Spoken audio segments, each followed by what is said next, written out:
បាទគោរពនឹងជម្រាបសួរបងប្អូនអស់គ្នាបាទស្វាគមន៍សាជាថ្មីម្ដងទៀតមកកាន់ Channel Moto KH សម្រាប់បងប្អូនដែលមិនទាន់បានចុច Subscribe សូមជួយចុច Subscribe ម្នាក់មួយបាទកុំភ្លេចចុចទៅលើរូបកណ្ដឹងដើម្បីទទួលបានវីដេអូភ្លាមពី Channel Moto KH ផងដែរបាទវីដេអូរបស់ខ្ញុំថ្ងៃនេះដែរគឺបាទដូចបងប្អូនយើងបានឃើញហើយបាទគឺខ្ញុំធ្វើបាទតេតងបាទទៅនឹងការថែរក្សាបាទក្បាលកន្លះម៉ូតូបាទគឺយើងលាងវាបាទឲ្យថ្មីបាទនេះគឺសកម្មភាពដែលកំពុងបាទតែលាងបាទជាមួយនឹងក្បាលកន្លះម៉ូតូបាទអញ្ចឹងបន្តិចទៀតបាទខ្ញុំនឹងប្រាប់បងប្អូនយើងបាទជម្រាបប្រាប់បងប្អូនយើងបាទតេតងទៅនឹងគ្រឿងផ្សំក្នុងការលាងផងដែរបាទវាអត់មានអីច្រើនទេបាទដែលបងប្អូនយើងគឺអាចរកបានដោយខ្លួនឯងក្នុងការយកមកលាងម៉ូតូរបស់បងប្អូនយើងផងដែរ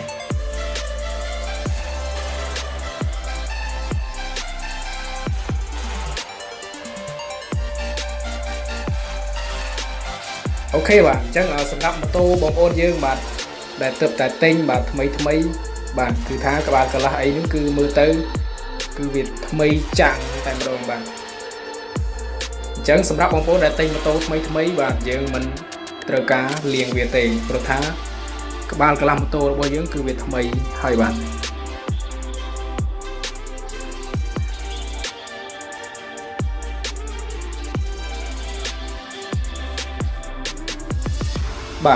ដោយឡែកសម្រាប់បងប្អូនយើងបាទដែលគាត់ប្រើប្រាស់ម៉ូតូបាទដូចជាប្រើប្រាស់យូរឆ្នាំហើយបាទអញ្ចឹងធ្វើឲ្យម៉ូតូរបស់យើងផ្នែកខាងមុខក្បាលកន្លះនេះគឺវាបាទប្រែប្រួលផងដែរវាទៅជាចាស់បាទក៏ដូចជា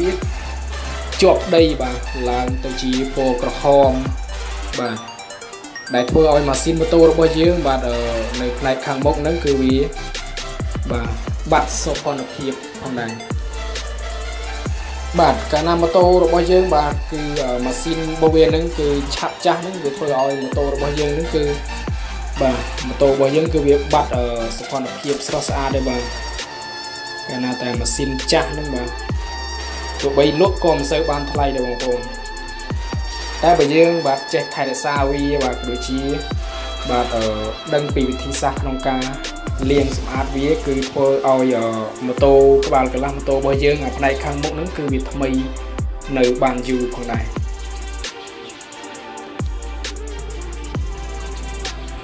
បាទអញ្ចឹងបងប្អូនយើងកំពុងតែទស្សនាបាទពីសកម្មភាពបាទក្នុងការលាងសម្អាតក្បាលកន្លះម៉ូតូផងដែរឃើញថាអត់មានសម្ភារៈអីច្រើនទេបាទមានតែឈើបាទជាមួយនឹងគ្រឿងលាយរបស់វាតែបន្តិចបន្តួចទេគឺយើងអាចលាងបាទកម្ចាត់នៅកន្លែងដែលធ្វើឲ្យម៉ាស៊ីនម៉ូតូរបស់យើងនឹងវាចាស់បាទក៏ដូចជាកម្ចាត់នៅស្នាមឡើងក្រហមនៃម៉ាស៊ីនម៉ូតូរបស់យើងបាទដូចជាច្រេះក៏អាចកម្ចាត់បានដែរបងប្អូនអរគ្នាបាទយើងធ្វើការដុសលាងវាបាទអញ្ចឹងបងប្អូនយើងគឺអាចដូចថាយើងអាចដុសលាងម៉ូតូរបស់យើងបាទខ្លួនឯងបាទគ្រាន់តែដោះខោអាវវាផ្នែកខាងមុខនឹងចេញគឺយើងអាចធ្វើការលាងសម្អាតវាបានដែរបាទអញ្ចឹងធ្វើឲ្យម៉ូតូរបស់យើងនឹងគឺមានភាពបាទស្រស់ស្អាតជាមួយនឹងម៉ាស៊ីនបាទនៅផ្នែកខាងមុខនឹងផងដែរអូខេអញ្ចឹងម៉ូតូបាទភាគច្រើនគឺវាចាស់ឆាប់ចាស់ហ្នឹងគឺអាកន្លែងក្បាលកន្លះនេះបាទដោយសារតែអាកន្លែងហ្នឹងគឺមានក្បាំងមានអីច្រើនហ្នឹងព្រោះបងប្អូនយើងពិបាកក្នុងការ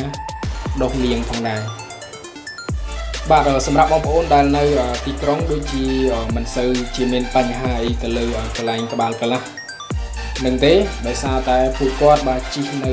ដីផ្សារបាទអញ្ចឹងគឺថាម៉ូតូរបស់គាត់អត់សូវបានប្រឡាក់ភក់អីអញ្ចឹងណាដូចថានៅផ្សារនៅទីក្រុងគឺគេជិះនៅលើផ្លូវជាតិបាទ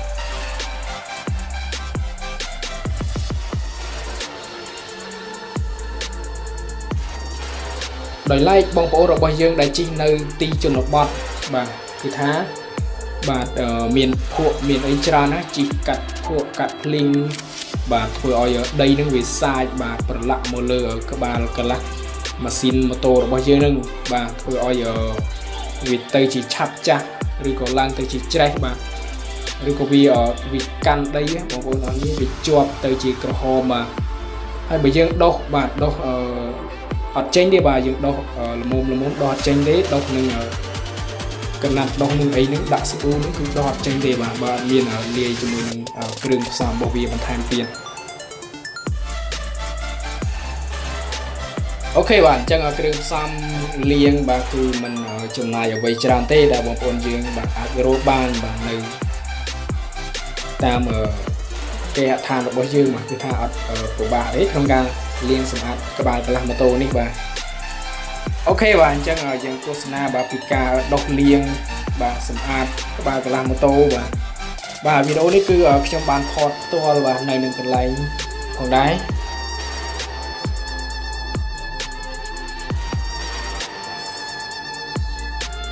បាទសម្រាប់បងប្អូនយើងបាទដូចថាចង់លក់បានថ្លៃអីម៉ូតូណាយើងអាចធ្វើការលាងក្បាលកន្លះហ្នឹងទៅបាទពេលយើងយកទៅលក់បាទឲ្យគេទៅគេឃើញថាក្បាលកន្លះអីហ្នឹងវាថ្មីអញ្ចឹងធ្វើឲ្យម៉ូតូរបស់យើងក៏លក់បានតម្លៃខ្ពស់ផងដែរបើសិនជាបងប្អូនយើងមកយកម៉ូតូដូចថាអត់បានលាងដូចថាយកទៅលក់បាទទាំងចាស់អញ្ចឹងតម្លៃម៉ូតូរបស់យើងក៏វាបានទាបតាមនឹងផងដែរបាទ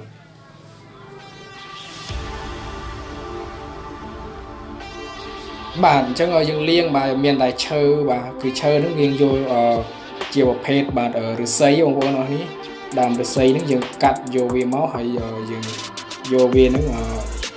មកដុសបាទនៅលើ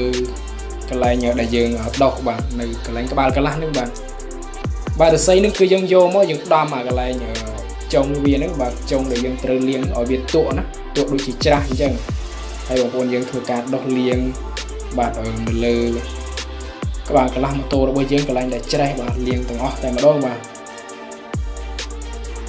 ទឲ្យគ្រឿងផ្សំរបស់វានោះគឺមានបាទអត់មានអីច្រើនទេគឺមានតែបាទសាប៊ូណាបងប្អូនទាំងគ្នាសាប៊ូបាទសាប៊ូលាយជាមួយសាំងបងប្អូនបាទសាប៊ូលាយជាមួយសាំងទៅបងប្អូនយើងដាក់លាយទៅបាទមិនបាច់ច្រើនទេបាទតែបន្តិចទៅគឺមកលាងបានគឺយើងអាចធ្វើការលាងបានទេបាទមិនចាំបាច់ដល់រាប់លីត្រអីទេបាទដូចថា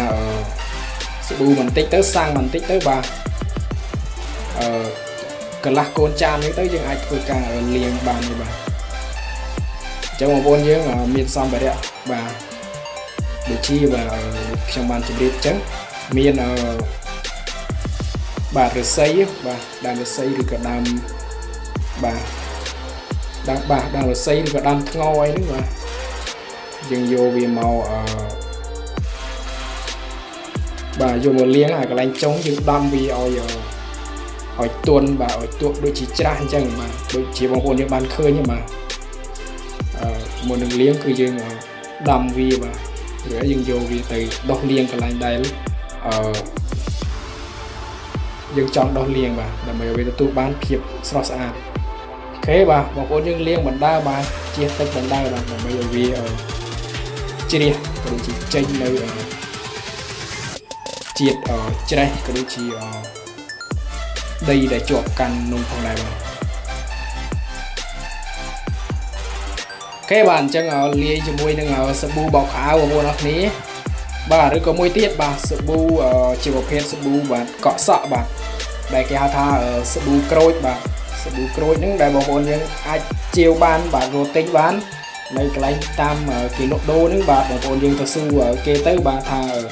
សាប៊ូក្រូចបាទមានរូបផ្លែក្រូចបាទនៅក្នុងនោះបាទនៅនឹងសម្បកហ្នឹងតែម្ដងបាទបងប្អូនយើងអាចឃើញបាទជាមួយសាប៊ូក្រូចបាទហើយសាប៊ូនេះក៏យកមកលាងបាទលាយជាមួយសាំងដូចគ្នាបាទបងប្អូនហេបាទបងប្អូនយើងអត់មានសាប៊ូក្រូចទេសាប៊ូបោកខោអាវធម្មតាក៏បានដែរបាទប្រធានលាយទៅគឺលាងទៅបាទជ្រះដូចតែគ្នាទេបាទថ្មីដូចគ្នាអូខេបាទអញ្ចឹងបងប្អូនយើងបាទដែលបានទស្សនាហើយបាទយើងអាចយកទៅអនុវត្តបាទជាមួយនឹងម៉ូតូរបស់យើងបានបាទ ដើម្បីឲ្យក្បាលកន្លះម៉ូតូរបស់យើងវាថ្មីណាអូខេបាទក្បាលកន្លះម៉ូតូបងប្អូនយើងបាទដូចថារាប់ឆ្នាំមកហើយបាទដូចជា010 11បាទស៊េរីមុនអីហ្នឹងក្បាលកន្លះវាគិតមកដល់ពេលនេះបាទឡើងក្រហមតែម្ដងបាទអញ្ចឹងយើងអាចលាងបានបងប្អូនអរគ្នាលាងបាទយើងប្រើពេលវេលាលាងវាបន្តិចទៅគឺវាអាចថ្មីបាទទោះបីវាមិនថ្មីដូចដើមប៉ុន្តែវាក៏ប្លែកជាងមុនបាទប្លែកបាទគ្រាន់តែភ្លឺជាងមុនណាបងប្អូនអរគ្នា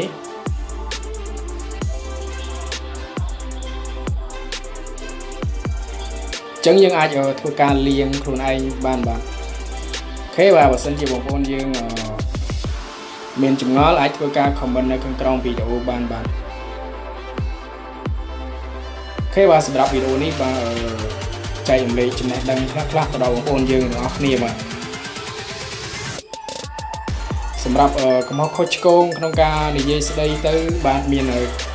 កំហុសឆ្គងសូមបងប្អូនយើងអធិស្ឋានផងដែរបាទ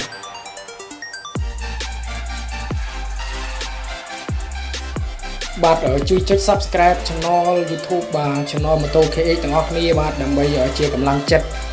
ដល់ខ្ញុំបាទដើម្បីធ្វើវីដេអូក្រោយៗជូនទៅដល់បងប្អូនយើងទាំងអស់គ្នាផងដែរបាទអូខេបាទជាចុងក្រោយបាទជូនពរទៅដល់បងប្អូនយើងទាំងអស់គ្នាបាទសុខសប្បាយបាទបងប្អូនខ្មែរយើងគ្រប់ទីកន្លែងបាទសុខសប្បាយទាំងអស់គ្នាបាទមិនយុវវ័យត្រូវឆ្លើយទៅទេបាទចំពោះគ្រឿងញៀនណាបើកបរដោយគោរពច្បាប់ចរាចរណ៍ទាំងអស់គ្នាបាទមិនត្រូវពិសាគ្រឿងស្រវឹងបាទក្នុងការបើកបរផងដែរបាទព្រោះថាធ្វើឲ្យប៉ះពាល់ទៅដល់អាយុជីវិតបាទខ្លួនឯងក៏ដូចជាមនុស្សដែលនៅជុំវិញផងដែរអូខេបាទអញ្ចឹងវីដេអូរបស់ខ្ញុំបាទមានតែប៉ុណ្្នឹងទេបាទសន្យាជួបបងប្អូនយើងតាមរយៈវីដេអូក្រោយទៀតបាទជាចុងក្រោយបាទសូមអរគុណនិងសូមជម្រាបលាបាយបាយ